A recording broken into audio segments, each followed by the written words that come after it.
Hello students, मैं Nishi Tiwari City Group of College की तरफ से प्रोवाइड की जा रही इस वीडियो रिकॉर्डिंग क्लास में आप सबका वेलकम करती हूँ। और जैसा कि आप सबको पता है कि हम अपने यूनिट फर्स्ट के लास्ट टॉपिक में हैं। जैसा कि कल हमने स्वॉट एनालिसिस के बारे में पढ़ा था, जाना था कि ये स्वॉट एनालिसिस होता क्या है और कोई भी स्कूल इस स्वॉट एनालिसिस का यूज़ क्यों करता है। जैसा कि मैंने बताया था आपको, पहले तो ये बताया था कि S stand for strength, W stand for weakness और O स्टैंड फॉर अपॉर्चुनिटी और T स्टैंड फॉर थ्रेट्स। तो कोई भी स्कूल ऑर्गेनाइजेशन मतलब ये एक टेक्निक है एनालाइज करने की। तो कोई भी स्कूल ऑर्गेनाइजेशन ये स्वॉट एनालिसिस इसीलिए यूज़ करेगा अपने लिए कि वो अपनी स्ट्रेंथ जान सके, अपनी वीकनेस जान सके और अपनी अपॉर्चुनिटी को अच्छे से यूज़ कर सके और जो उसके रास्ते में थ्रेड आ रहे हैं उसको एलिमिनेट कर सके। ये सब करके वो अपने गोल को अच्छे से अचीव कर पाएगा। तो इसीलिए कोई भी स्कूल ऑर्गेनाइजेशन स्वॉट एनालिसिस का यूज़ करता है। तो कल स्वॉट एनालिसिस हमने ये सब पढ़ लिया था। स्ट्रेंथ भी मैंने बता दिया था। जैसा कि मैंने बताया था किसी भी स्कूल की स्ट्रेंथ क्या हो सकती है। अगर वहाँ पे इनफ स्टाफ है तो वो उसकी स्ट्रेंथ होगी, ट्रेंड स्टाफ है या सफिशिएंट फंडिंग है और उसका स्कूल जो है वो अच्छी लोकेशन में है, तो ये सब क्या है, उसकी स्ट्रेंथ है। तो वो इन सब का यूज़ कर सकता है अपने आप को, और मतलब अपने आप के जो भी उसके स्कूल ऑर्गेनाइजेशन का जो गोल है उसको अचीव करने में इन सारी स्ट्रेंथ का यूज़ कर सकता है। क्योंकि स्ट्रेंथ ही एक ऐसी चीज़ है, मतलब मैं बताऊँ, स्ट्रेंथ मतलब पावर। तो अगर हमारे अंदर कोई पावर होती है तो पावर से हम क्या कर सकते हैं, अपने आने वाली मुसीबतों को या हमारी लाइफ में जितनी भी प्रॉब्लम आती है उसको फेस कर सकते हैं। तो वैसे ही कोई भी स्कूल ऑर्गेनाइजेशन अपने स्ट्रेंथ के थ्रू क्या कर सकता है, अपनी प्रॉब्लम को सॉल्व कर सकता है और अपने गोल को अचीव कर सकता है अगर वो अपनी स्ट्रेंथ का सही से यूज़ करे। तो ये तो बात हो गई थी स्ट्रेंथ की। अब वीकनेस, कमज़ोरियाँ क्या होती हैं किसी भी स्कूल ऑर्गेनाइजेशन में, ये जान लेंगे। जैसे बताया, weakness like strength are inherent features of your organization. जैसे स्ट्रेंथ फिक्स है, जैसे आप सबको पता है हर किसी व्यक्ति या ह्यूमन बीइंग में स्ट्रेंथ होती है तो उसकी कोई ना कोई वीकनेस भी होती है। तो आपको पता है कि हर कोई व्यक्ति परफेक्ट नहीं होता। तो वैसे ही किसी भी ऑर्गेनाइजेशन में अगर स्ट्रेंथ है उसकी तो कोई ना कोई वीकनेस भी ज़रूर होगी। So focus on your people, resources, system and procedure. Think about what you could improve and the sort of practices you should avoid. तो हमें इन सब चीज़ों पे ध्यान देने से, मुझे पता है कि मेरी वीकनेस कहाँ है जैसे, तो मुझे क्या करना चाहिए, फोकस करना चाहिए अपने पीपल पे, जो वहाँ का स्टाफ है उस पर फोकस करना चाहिए, आपके पास रिसोर्सेज हैं उस पर फोकस करना चाहिए, सिस्टम पे फोकस करना चाहिए, प्रोसीजर पे फोकस करना चाहिए, कैसे हम अपनी वीकनेस को एलिमिनेट कर सकते हैं। तो इन सब चीज़ों पे अगर हम ध्यान देंगे तो अपनी वीकनेस को हम एलिमिनेट कर पाएंगे। कोई भी school organization, when we acknowledge weakness we are one step closer to creating a plan of attack. जब हमें पता होगा कि हमारी वीकनेस क्या है तो हम उसको प्लान, क्योंकि जैसे मुझे पता है कि मुझे किसी चीज़ से डर लगता है, ये मेरी वीकनेस है कि मुझे पानी से डर लगता है, तो मैं अपनी वीकनेस को इम्प्रूव करने के लिए कोई प्लान बनाऊँ कि मैं कुछ ऐसा करूँ जिससे मेरा ये डर ख़त्म हो जाए। तो वैसे भी कोई स्कूल ऑर्गेनाइजेशन अगर उसे पता है कि ये उसकी वीकनेस है तो क्या करेगा, प्लान बनाएगा जिससे कि उसकी वीकनेस कम हो जाए या उस वीकनेस को वो ख़त्म कर सकें। द प्लान विल एलिमिनेट और reduce any impact the weakness may have on the school. For example lack of funding की कमी होना वीकनेस है। नॉट इनफ स्टाफ, अगर आपके यहाँ सफिशिएंट स्टाफ नहीं है तो ये किसी स्कूल की क्या हो सकती वीकनेस है। लैक ऑफ ट्रेन फैकल्टी, अगर आपके यहाँ ट्रेन फैकल्टी नहीं है तो ये भी उस स्कूल ऑर्गेनाइजेशन की वीकनेस है। पुअर इंटरनल कम्युनिकेशन, अगर आपका इंटरनल कम्युनिकेशन ही पुअर है और वीक है तो भी आपकी वीकनेस है, क्योंकि जो भी आप बात कम्युनिकेट कर रहे हैं वो सही से पहुँच ही नहीं रही है, या आपको स्टूडेंट तक कोई बात पहुंचानी है या अपने टीचर्स तक कोई बात पहुंचानी है और वो सही से पहुंच ही नहीं रही है, तो ये क्या, ये भी आपके स्कूल या अपने ऑर्गेनाइजेशन की वीकनेस बन जाएगा। बैड रिव्यूज़ ऑनलाइन, अगर आपके स्कूल के बारे में ऑनलाइन जो रिव्यूज़ हैं वो ख़राब हैं तो ये भी आपकी वीकनेस बन सकता है। तो ये सारे एग्जाम्पल हैं कि किसी भी स्कूल ऑर्गेनाइजेशन में क्या क्या वीकनेस हो सकती हैं। क्योंकि हम स्कूल के पॉइंट ऑफ व्यू से पढ़ रहे हैं, स्कूल मैनेजमेंट के पॉइंट ऑफ व्यू से पढ़ रहे हैं, तो इसलिए यहाँ पे एग्जाम्पल भी स्कूल के बारे में दिए जा रहे हैं। फिर नेक्स्ट क्या है, अपॉर्चुनिटी, मतलब अवसर। किसी स्कूल के लिए क्या क्या अपॉर्चुनिटी हो सकती है। स्वॉट analysis help us to identify opportunity to benefit the school and we also have the ability to create opportunity. तो जो स्वॉट एनालिसिस है वो किसी भी स्कूल ऑर्गेनाइजेशन की हेल्प करता है, किस लिए कि वो अपॉर्चुनिटी को पहचाने और उससे बेनिफिट पहुंचा सके स्कूल ऑर्गेनाइजेशन को, ठीक है। And we also have the ability to create opportunity. और ये जो स्वॉट एनालिसिस है वो ये भी करता है कि किसी के अंदर एबिलिटी भी डेवलप करता है कि क्योंकि अपॉर्चुनिटी बैठे बिठाए नहीं आते, अपॉर्चुनिटी हमें अपने आप को क्या करनी पड़ती है, मेहनत करके लेनी भी पड़ती है अपॉर्चुनिटी। अगर हमें किसी चीज़ की अपॉर्चुनिटी चाहिए तो हमें उसके लिए मेहनत करनी पड़ेगी, नहीं कि हम बैठ जाएंगे रास्ता देखेंगे यहाँ पास अपॉर्चुनिटी आए, नहीं। अपॉर्चुनिटी ग्रैब करने के लिए हमें क्या करनी होगी, मेहनत करनी होगी। अपॉर्चुनिटी आर ओपनिंग्स और chances for something positive to happen. जो अपॉर्चुनिटी है वो क्या चांस है कि हमारे साथ कुछ पॉजिटिव होगा, ठीक है। तो जैसा मैंने आपको शुरू में बताया था कि जो स्ट्रेंथ है, अपॉर्चुनिटी है, वो किसी भी ऑर्गेनाइजेशन के लिए क्या है, पॉजिटिव है। और जो वीकनेस और थ्रेट्स हैं वो किसी भी ऑर्गेनाइजेशन के लिए क्या है, नेगेटिव है। तो but you will need to claim them for your self. मैंने कहा कि अपॉर्चुनिटी को ग्रैब्स करना पड़ता है, ये नहीं कि बैठे बैठे अपॉर्चुनिटी आपको मिल जाएगी, ठीक। इसके लिए आपको मेहनत करनी पड़ेगी। For example seek out new investor and funding for program. जैसे अगर आपके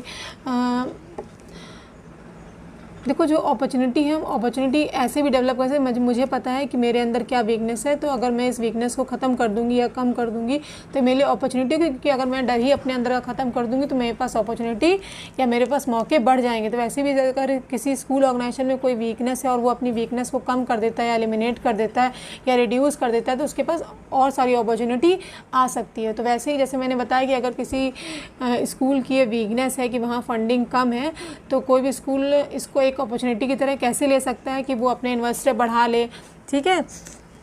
अगर वो इन्वेस्टर बढ़ाएगा तो उसके स्कूल की फंडिंग भी बढ़ जाएगी। Ask students and parents for feedback.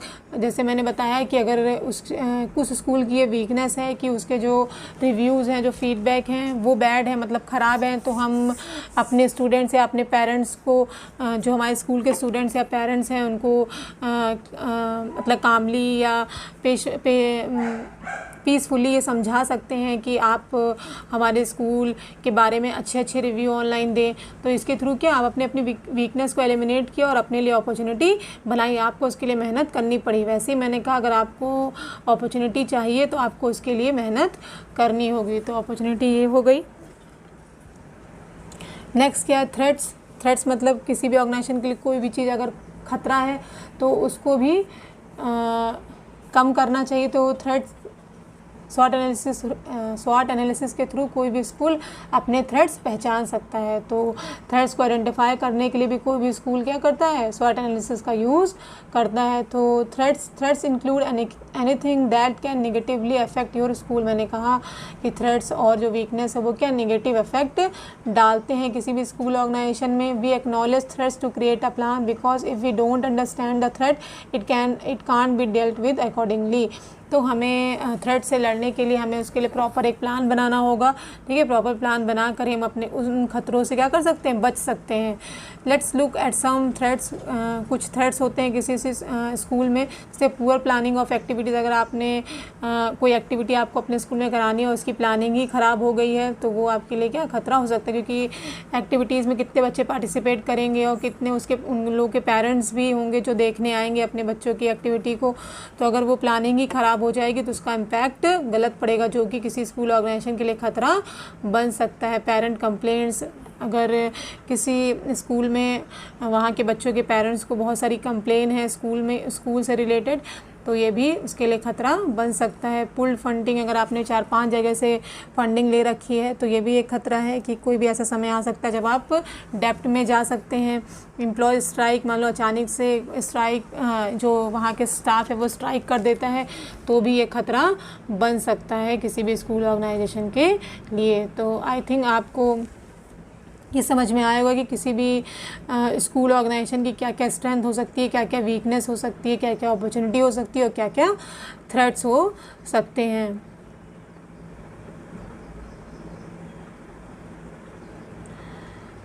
Next, और ये हेडिंग एक मिस हो गई है।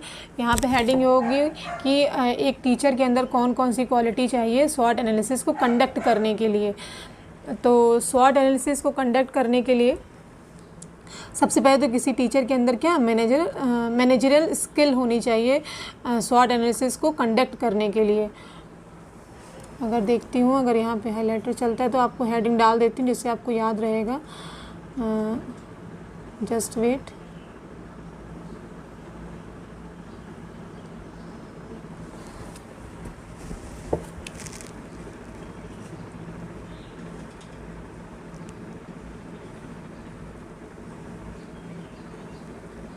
Skills for teacher.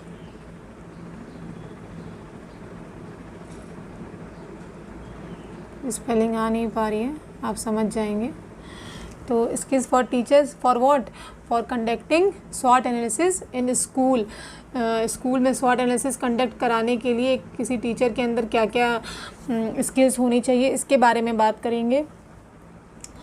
आप सबको पता है कि जो टीचर है वो किसी भी स्कूल में बहुत वाइटल रोल प्ले करता है। एक टीचर की बहुत इम्पोर्टेंस है कि अगर कोई अच्छा टीचर होगा तो वो क्या कर सकता है, किसी भी स्कूल के लिए अच्छी अच्छी अपॉर्चुनिटी ग्रैब्स कर सकता है, ठीक है, उसकी स्ट्रेंथ को अच्छे से यूज़ कर सकता है। तो जो टीचर हैं वो किसी भी स्कूल में वाइटल रोल प्ले करता है। जैसे यहाँ लिखा भी हो, the teacher is a real dynamic force of the school without him is a soulless body. एक स्कूल जो है वो बिना टीचर के क्या है, एक सोललेस बॉडी की तरह है, कि जैसे बिना आत्मा के शरीर हो। Without competent and good teachers even the best of system I born to fail. अगर हम बिना टीचर्स के सोचे कि हम अपने सिस्टम को बेस्ट बना लेंगे तो ये गलत होगा। A good teacher can certainly make the best of every give opportunity even when working is the worst of system. अगर सिस्टम बहुत ही बेस्ट है लेकिन एक टीचर अगर चाहे, एक अच्छा टीचर है, तो वो क्या कर सकता है, अपॉर्चुनिटी ग्रैब्स करके क्या कर सकता है, उस ऑर्गेनाइजेशन के लिए बेस्ट चीज़ें ला के दे सकता है और सिस्टम को अच्छा बनाने में कोशिश कर सकता है, ठीक है। अगर कोई वर्स सिस्टम भी, तो अगर टीचर के अंदर इतनी कैपेबिलिटी होती है कि वो किसी वर्स चीज़ को भी अच्छी चीज़ में बदल सकता है। तो एक टीचर बहुत इंपॉर्टेंट रोल प्ले करता है। The teacher must have managerial skills that lead to them for creating better environment of study. एक टीचर होता है जो किसी स्कूल में क्या एनवायरनमेंट डेवलप करता है, किस चीज़ के लिए, स्टडी के लिए, लर्निंग के लिए। मैनेजर स्किल में भी इंक्लूडेड फॉलोइंग। कौन कौन सी मैनेजर स्किल होनी चाहिए किसी भी टीचर के अंदर?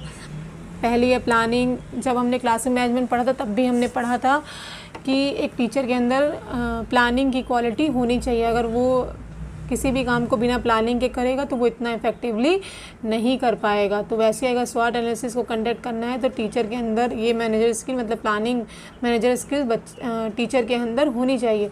First and foremost the teacher should be a good planner of whole activities that will be performed in the classroom such as lesson planning, ठीक है। प्लान के थ्रू जो टीचर है वो क्लास में अच्छे से परफॉर्म कर सकता है। जैसे फॉर एग्जांपल मैंने आपको लेसन प्लान का एग्जांपल तब भी दिया था, अब भी फिर से दूंगी। अगर कोई भी टीचर लेसन प्लान बना के क्लास में एंटर करता है, लेसन प्लान का मतलब, पाठ योजना का मतलब ही होता है कि पढ़ाने की पहले से ही तैयारी करना है कि आपको कितने मिनट पढ़ाना है, क्या पढ़ाना है और क्या क्या एक्टिविटीज़ उस पढ़ाने के दौरान आपको कंडक्ट करानी, कैसे बच्चों को बांध के रखना है अपनी क्लास में, कैसे डिसिप्लिन बनाए रखना है। ये सारी चीज़ों का प्लान एक टीचर को पहले से ही कर लेना चाहिए। तो एक अच्छा टीचर वही होगा जो प्लानिंग पहले से ही कर लेगा। नेक्स्ट है ऑर्गेनाइजेशन। एक टीचर के अंदर ये भी क्वालिटी होनी चाहिए कि वो चीज़ों को अच्छे से ऑर्गेनाइज़ करे, मतलब अपने क्लासरूम को, जहाँ पे टीचिंग लर्निंग प्रोसेस चल रहा है वहाँ पे चीज़ों को अच्छे से ऑर्गेनाइज़ करें। The ability to organize and demonstrate management in the classroom directly relates to preventing management problems and enhance student learning through effective use of instructional time. To be an effective teacher, organization is essential. Teachers need to think clearly, make decision and be punctual. The organization of the class should be visually and mentally stimulating with opportunity for both group and individual work. पहली बात तो एक अच्छा teacher वही होगा जो classroom को अच्छे से ऑर्गेनाइज़ करेगा, और ऑर्गेनाइजेशन ऐसा होना चाहिए कि जो भी वहाँ पे एक्टिविटीज़ हो वो इफ़ेक्टिवली हो, जो रिज़ल्ट हो वो प्रोडक्टिव हो। और ये वो तभी कर पाएगा कि जो, अगर वो अच्छा डिसीज़न मेकर होगा और वो अपनी हर चीज़ के लिए पंक्चुअल होगा, ठीक है, और वो ऐसे चीज़ों को ऑर्गेनाइज़ करेगा या क्लासरूम को ऐसे ऑर्गेनाइज़ करेगा कि वो क्या हो, चाहे ग्रुप में बच्चे हो या फिर इंडिविजुअली हो, ठीक है, वो क्या हो, सबको फ़ायदा या बेनिफिट पहुंचाए। ये नहीं कि हमने चीज़ों को ऐसे ऑर्गेनाइज़ किया कि अगर ग्रुप में है तो सही से काम हो जाएगा, लेकिन इंडिविजुअली किसी को फ़ायदा नहीं होगा, तो वो ऑर्गेनाइजेशन ख़राब हो जाएगा। तो ऑर्गेनाइजेशन ऐसा होना चाहिए, टीचर को चीज़ों को ऐसे ऑर्गेनाइज़ करना चाहिए क्लास में कि फिर चाहे वो ग्रुप के लिए हो या फिर इंडिविजुअली किसी के लिए हो, वो काम करे। तो एक टीचर के अंदर ऑर्गेनाइजेशन की भी क्वालिटी होनी चाहिए। नेक्स्ट क्या है, कम्युनिकेशन। आपको पता है कि क्लासरूम में जो भी टीचिंग होती है वो 2 वे कम्युनिकेशन के थ्रू होती है। तो जो भी हमारा कम्युनिकेशन है वो क्या होना चाहिए, क्लियर होना चाहिए। जैसे जो भी टीचर कोई भी चीज़ बोल रहा है, क्लास में इंस्ट्रक्शन दे रहा है या अपना लेसन अपना चैप्टर समझा रहा है, तो वो इस तरीके से समझाए कि बच्चों को आसानी से क्लियर हो जाए। It has been shown that effective communication relates to student achievement and satisfaction. अगर किसी भी टीचर की जो कम्युनिकेशन है वो इफ़ेक्टिव होगी तो वो स्टूडेंट को क्या करेगी, अचीवमेंट दिलाएगी और सेटिस्फैक्शन भी देगी। There are some elements to effective communication. कुछ एलिमेंट्स हैं जो इफेक्टिव कम्युनिकेशन बनाते हैं, जैसे for example communication should be clear. जो भी संप्रेषण हो रहा है क्लास में वो क्या क्लियर होना चाहिए, सिंपल, आसान होना चाहिए, जो सबको समझ में आ जाए और टू द पॉइंट होना चाहिए। ये नहीं कि हमने अपने टॉपिक से अलग हट के हमने बहुत सारी बातें बोल दी जिससे बच्चों को समझ में नहीं आएगा। तो जो भी आपका टॉपिक है, जो भी इंस्ट्रक्शन आपको बच्चों को देने हैं वो टू द पॉइंट देने होंगे। तो कम्युनिकेशन स्किल होनी चाहिए किसी भी टीचर के अंदर। नेक्स्ट है क्वेश्चनिंग। क्वेश्चनिंग भी बहुत इम्पॉर्टेंट चीज़ है। जैसे आपको पता है कि जब आप या माइक्रो टीचिंग में आपने क्वेश्चनिंग स्किल पढ़ी होगी, तो क्वेश्चनिंग स्किल भी एक टीचर के अंदर होना चाहिए। क्यों? क्योंकि इससे क्या होगा, क्लास में डिसिप्लिन भी बना रहेगा और आप अपने स्टूडेंट्स को क्या कर सकते हैं, इफ़ेक्टिव लर्निंग दे सकते हैं अगर आप क्वेश्चनिंग स्किल का यूज़ अपनी क्लास में करते हैं। तो the use of questioning is an applicable tool for initiating class discussion. ये क्लास डिस्कशन की ओर इनिशिएट करता है अगर क्वेश्चनिंग स्किल आप यूज़ कर रहे हैं क्लास में। With practice and effort effective questioning can be mastered. अगर आप इफ़ेक्टिवली क्वेश्चन पूछते हैं बच्चों को क्लास में, तो आप क्या कर सकते हैं उस चीज़ में, मतलब जो भी आप क्वेश्चन पूछो उसमें आपको मास्टरी मतलब हासिल होनी चाहिए। आप पूरे कॉन्फिडेंस से वो क्वेश्चन अपने बच्चों से पूछिए और आपको क्लियर होना चाहिए कि आपको क्लास में कौन कौन से क्वेश्चन पूछने हैं। Characteristics of effective questioning include questioning frequency. आपको पता होना चाहिए किस फ्रीक्वेंसी में आपको क्वेश्चन बच्चों से पूछने हैं। Number of questioning during a lesson. आपको उस लेसन के दौरान कितने क्वेश्चन पूछने हैं। मान लो चैप्टर तो इतना बड़ा नहीं था, आपने क्वेश्चन 20-25 पूछ लिए तो वो कोई भी यूज़फुल के नहीं होंगे।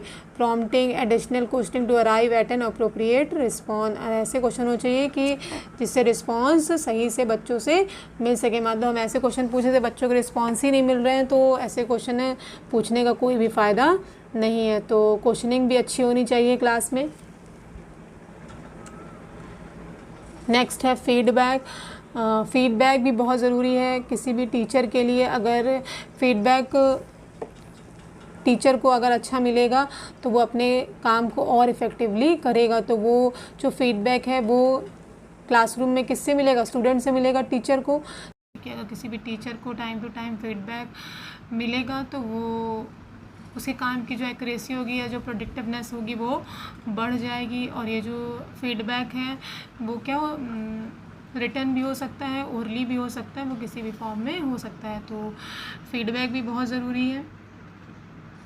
नेक्स्ट क्या है, पैशन। किसी भी टीचर के अंदर पैशन होना भी बहुत ज़रूरी है। पैशन किस चीज़ के लिए, कि जो भी वो सब्जेक्ट पढ़ा रहा है, टीच कर रहा है, उसके लिए उसके अंदर पैशन होना चाहिए। सक्सेसफुली इम्पार्ट नॉलेज और light the flame of inspiration in students. Teacher just have to feel passionate about the subject matter they are teaching. जो भी टीचर जिस भी सब्जेक्ट को पढ़ा रहा है उसके लिए उसके अंदर उसकी नॉलेज को लेकर पूरा पैशन होना चाहिए, तभी उसके अंदर कॉन्फिडेंस भी आएगा। नेक्स्ट क्या है, डिफ्रेंशिएशन। डिफ्रेंशिएशन मतलब ये है, यहाँ इंडिविजुअल डिफरेंस ही मतलब है, आप सबको पता है। फिर वही बात आ गई कि ये जो हमने मैनेजर स्किल्स में ही पढ़ा था, ये सारी मैक्सिमम चीज़ें उधर ही से मैच करती हैं। तो डिफ्रेंशिएशन मतलब इंडिविजुअल डिफरेंस है। हर एक क्लासरूम में डिफरेंट टाइप के बच्चे होते हैं, तो किसी भी टीचर को जो वो उस क्लासरूम में पढ़ा रहा है, उस क्लास को ऑर्गेनाइज़ कर रहा है, उस टीचर को अपने ध्यान में ये रखना चाहिए कि उसके क्लास में डिफरेंट टाइप्स के इंडिविजुअल डिफरेंस के बेस पे बच्चे हैं। तो इस इंडिविजुअल डिफरेंस को ध्यान में रखते हुए इसे अपनी टीचिंग करवानी है या करनी है। तभी वो अपनी टीचिंग अच्छी कर पाएगा। जब वो इंडिविजुअल डिफरेंस को अपने ध्यान में रखेगा तभी लर्निंग अच्छी हो पाएगी। क्योंकि किसी भी क्लास में डिफरेंट टाइप के बच्चे होते हैं। कुछ बच्चे ऐसे होते हैं जिनको एक बार समझाने में समझ आ जाता है, कुछ बच्चे ऐसे होते हैं जिनको उसी चीज़ को 2-3 बार समझाना पड़ता है, कुछ बच्चे ऐसे होते हैं जिनको हर चीज़ में बार मोटिवेशन देना पड़ता है तब वो सीखते हैं, कुछ बच्चे ऐसे होते हैं जिनके लिए मोटिवेशन की ज़रूरत पड़ती ही नहीं है। तो इन सारी बात को ध्यान में रखते हुए ही क्या करना है, किसी भी टीचर को क्या करना है, टीचिंग या लर्निंग करवानी है अपनी क्लासरूम में। Next, life long learning. यहाँ मतलब है जो भी लर्निंग होगी किसी भी क्लासरूम में या जो भी टीचर द्वारा किसी स्कूल में कोई भी लर्निंग दी जाएगी वो ऐसी लर्निंग होनी चाहिए कि जो लाइफ लॉन्ग हो, लाइफ टाइम वो स्टूडेंट्स उसे क्या रखें, याद रखें। ठीक है, तो टीचिंग ऐसी हो जो लाइफ लॉन्ग। वैसे तो सबको पता है कि अधिगम क्या है, जो लाइफ लॉन्ग चलता रहता है। तो लर्निंग भी ऐसी होगी क्लासरूम में जो लाइफ लॉन्ग चले। ठीक है, तो यही मतलब है यहाँ पे। आई थिंक आपको ये सब पॉइंट्स क्लियर हो गए होंगे। इसके अलावा भी चीज़ें हैं, मतलब और भी स्किल्स हैं जो एक टीचर के अंदर होनी चाहिए स्वॉट एनालिसिस को कंडक्ट कराने के लिए। जैसे उसके अंदर इंथुजियाज्म होना चाहिए, कॉन्फिडेंस होना चाहिए, और भी ऐसी चीज़ें हैं जो किसी भी टीचर के अंदर स्वॉट एनालिसिस को कंडक्ट कराने के लिए होनी चाहिए। ये तो सिर्फ कुछ एग्जाम्पल थे। ऐसे लीडरशिप की भी क्वालिटी किसी टीचर के अंदर होनी चाहिए स्वॉट एनालिसिस को कंडक्ट कराने के लिए। तो ये सारी स्किल्स थी जो किसी भी टीचर के अंदर होनी चाहिए। ठीक है, तो ये देखिए आगे लिखा हुआ है प्रॉपर। वो तो मेनली स्वॉट एनालिसिस को कंडक्ट कराने के लिए कौन सी मैनेजरल स्किल होती है वो बात हो गई। अब क्या स्किल्स होनी चाहिए जो एक टीचर स्वॉट एनालिसिस को कंडक्ट करे। जैसे इसमें लिखा है the school teacher should identify the enhance on its strength and strengthen them further. जो भी इसकी स्ट्रेंथ है उसको इन्हेंस करना चाहिए, किसी और उसको पहचानना चाहिए अपनी स्ट्रेंथ को, किसको, टीचर को। नेक्स्ट क्या है, identify initiate deliberate action to reduce weakness. जो उसके अंदर वीकनेस है वो उसको क्या करनी चाहिए, एलिमिनेट करना चाहिए। Identify the opportunity, exploit the, convert them into strength. अपनी अपॉर्चुनिटी को आइडेंटिफाई करना चाहिए। Identify apparent and potential threats and try to eliminate. जो भी थ्रेट्स हैं, जो उसके रास्ते के खतरे हैं उसको एलिमिनेट करना चाहिए जो एक स्कूल को हार्म पहुंचा सकते हैं। Whereas strength weakness are easily recognize. जो स्ट्रेंथ है वीकनेस है वो आसानी से रिकग्नाइज की जा सकती है। It is not true for the opportunity and threats. लेकिन ये बात अपॉर्चुनिटी और थ्रेट्स के लिए सही नहीं है। तो identification of these two require special effort. तो इन दोनों चीज़ों किसको, अपॉर्चुनिटी और थ्रेट को आइडेंटिफाई करने के लिए स्पेशल एफर्ट चाहिए किसी भी टीचर को। तो आई थिंक ये स्वॉट एनालिसिस आप सबको समझ में आ गया होगा। आज स्वॉट एनालिसिस भी टॉपिक हमारा ख़त्म हो गया। तो फर्स्ट यूनिट आज हमारी ख़त्म हो गई है। कल से अब हम सेकंड यूनिट स्टार्ट करेंगे। स्वॉट एनालिसिस ख़त्म हो गया हमारा, मैनेजर फंक्शन ख़त्म हो गया और क्लासरूम मैनेजमेंट ख़त्म हो गया। जब भी आप सबको टाइम लगे आप ये सब रिकॉर्डेड क्लास देखकर अपना फर्स्ट यूनिट के कोर्स को ख़त्म करने की कोशिश करिएगा। सारी क्लास आपको यूट्यूब चैनल पे दिख जाएंगी जो भी अब तक अपलोड हो चुकी हैं। Thank you class.